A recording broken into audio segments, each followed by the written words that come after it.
Hey guys, it's Eric with Empirical 360, and today I'm going to be giving you some tips on how to use Target CPA in Google Ads.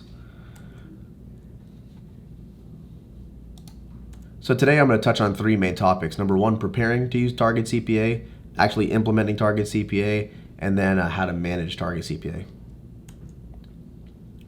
So in preparing to use Target CPA, there are a couple things you want to take into consideration. This is where the bulk of the work is done for using Target CPA, because after this, the actual automated strategy does the rest. But number one is you want to make sure your conversion goals are accurate. So that means what you count as a conversion in each campaign is actually a valuable conversion. So if you want to focus on inbound calls in a campaign, make sure that's the goal. Whether it's sales, make sure that's a goal. You can track other conversions in that campaign, but just make sure your settings are set to make sure those aren't counted as a conversion in the yes column. So small distinction. We've actually done a video on that as well, and how you can track those separately using customized columns, so check that out. But this is just one thing, because this strategy heavily depends on what you count as a conversion. Next, similar to the conversion conversation, is making sure your attribution model is set to a non-last click model. Google prefers a lot of the data-driven ones, like data-driven, linear, position-based. I think position-based was their preferred one the last we talked with them. But this just makes sure all the touch points get credit, so they can properly find out how to get that conversion rather than giving it all to the last click. Target CPA might only work for your remarketing campaign, or it might not work for your remarketing campaign because it wasn't taking into account the prior clicks leading up to the final step.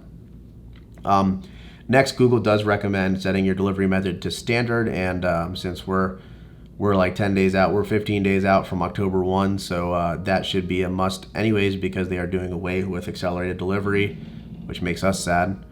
Number four, make sure you have enough ads per ad group. Google does recommend 2 standard text ads, or the expanded text ads, and one dynamic search ad as well. But just make sure you have enough ads in there so that your ads will properly serve, because they take ad variations into account as well.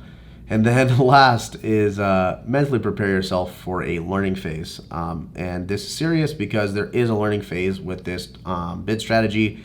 And in the beginning, it can seem rough, and they get much, much better. So Google typically says 2 weeks, but often we see it change a little bit quicker than that. But that's the buffer they say to give yourself before deciding to immediately cut Target CPA. So next is the implementation. And there are 2 ways we recommend to implement Target CPA. First is just directly change the, once you've prepared for it, just directly change your campaign to Target CPA and go with their recommended bid option, or enter in your own if it's not too aggressive. We suggest being very realistic as to what you're getting from the campaign now, and then slowly moving it down, which we'll talk about in the next step. But that is one option, the easiest option, and the option that most people go with. The second option, for people who like to test, and for large accounts, we highly suggest this as well, where it's much more difficult to make sure that your bid strategy is making a big impact. You may want to consider just doing a draft campaign, changing your bid strategy in that draft campaign, and then after that, deploying that draft campaign using the experimentation feature in Google Ads. If you do go with that option, we suggest doing 2 things. Number one, doubling your budget as long as budget permits, but Google does take into account your daily budget per campaign for Target CPA. So this is crucial that the Target CPA setting actually learns how to get the right amount of conversions for your budget. So if that's not set before you do if that's not set during your test, and then after your test you double it, you may get different results. They do suggest doing that. The second thing, which is kind of unfortunate, if the test is successful and Target CPA does help you and you want to deploy it, you will have to go through that learning phase again, because it is considered a new campaign. So last is the management. People often use automated bid strategies because they think they're able to just set it and forget it. I said it once, it hits my Target CPA, I'm happy.